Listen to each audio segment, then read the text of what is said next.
Hello everyone. NCERT chemistry class 11 का some basic concepts of chemistry chapter 1 का question number 7 solve करेंगे। Question और answer दोनों मैंने लिख दिया है।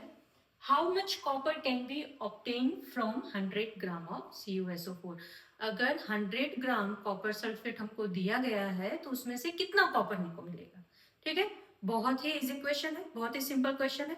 इस क्वेश्चन को करने के लिए हमें चाहिए molar mass of copper sulphate. तो सबसे पहला स्टेप है molar mass of copper sulphate. मैंने एक वीडियो भी पूरा बनाया हुआ है कि हमको एटॉमिक मास एलिमेंट्स के हाइड्रोजन से जिंक तक के याद होने चाहिए, क्योंकि ये क्वेश्चन सिर्फ एक लाइन लिख दिए। अगर हमारा ये पार्ट वीक है तो हम ये इस टाइप के क्वेश्चंस नहीं सॉल्व कर पाएंगे। मोल कॉन्सेप्ट बहुत इजी हो जाता है अगर हमें एटॉमिक मास पता होते हैं। कॉपर सल्फेट में कॉपर का एटॉमिक मास होता है 63.5, सल्फर का होता है 32 और ऑक्सीजन का होता है 16। बट हमारे पास 416 है तो ये हो गया 64 और सबको ऐड करके हमारे पास आ जाएगा 159.5। ठीक है, ये आ गया हमारे पास कॉपर सल्फेट का मॉलिक्यूलर मास। ये हमने क्यों निकाला वो देखते हैं। अगर 1 मोल कॉपर सल्फेट है तो उसमें 1 ही कॉपर है। ठीक है, देखो कॉपर 1, सल्फर 1 और ऑक्सीजन 4। ठीक है, तो मोल कॉन्सेप्ट ये बोलता है कि अगर 1 मोल ऑफ कॉपर सल्फेट किसी कंटेनर में पड़ा है, इमेजिन करो, तो उसमें 1 मोल कॉपर हमारे पास है। और मोल कॉन्सेप्ट ये कहता है 1 मोल अगर कोई भी एलिमेंट है तो वो उसका ग्राम क्या होगा, उसका मॉलिक्यूलर मास। ठीक है, अगर मैं बोलूं कि 1 मोल हाइड्रोजन कहीं पे पड़ा हुआ है मतलब 1 ग्राम हाइड्रोजन कहीं पे पड़ा हुआ है, 1 ग्राम ऑक्सीजन कहीं पे पड़ा है मतलब 16 ग्राम ऑक्सीजन कहीं पे पड़ा हुआ है, वो मोल कॉन्सेप्ट से आता है। ये हमारा मोल कॉन्सेप्ट है। तो अब यहाँ पे क्या है, 1 mole of copper sulphate contains 1 mole of copper. ये फॉर्मूला से हम बोल रहे हैं।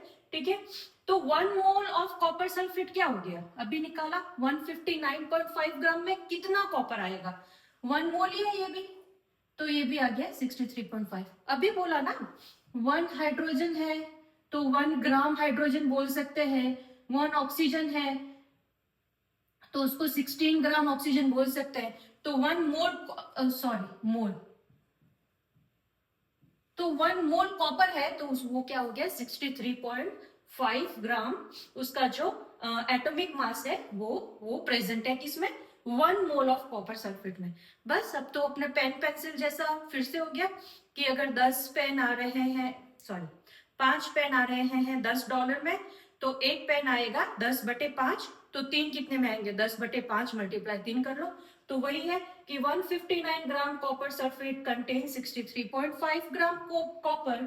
तो 100 gram copper sulphate contains this multiply 100 ग्राम, यहां से आया है, कोई परसेंटेज नहीं निकाल रहे, कंफ्यूज मत होना।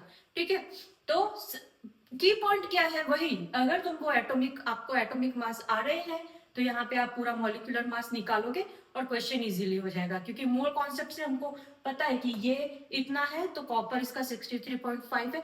एटॉमिक मास ही नहीं आ रहा है तो फिर तो क्वेश्चन नहीं हो पाएगा। ठीक है, तो हमको एटॉमिक मास याद करने हैं। मैंने एक पूरा शॉर्ट बना के डाला हुआ है कि किस तरीके से उसको याद करना है। दिन में सुबह 2 बार और रात को 2 बार उसको देखना है रोज, और उसको हमको ध्यान में रखना है। ठीक है, तो ये बहुत इजी क्वेश्चन था और इसको यहाँ पे ऐसे सॉल्व कर दिया।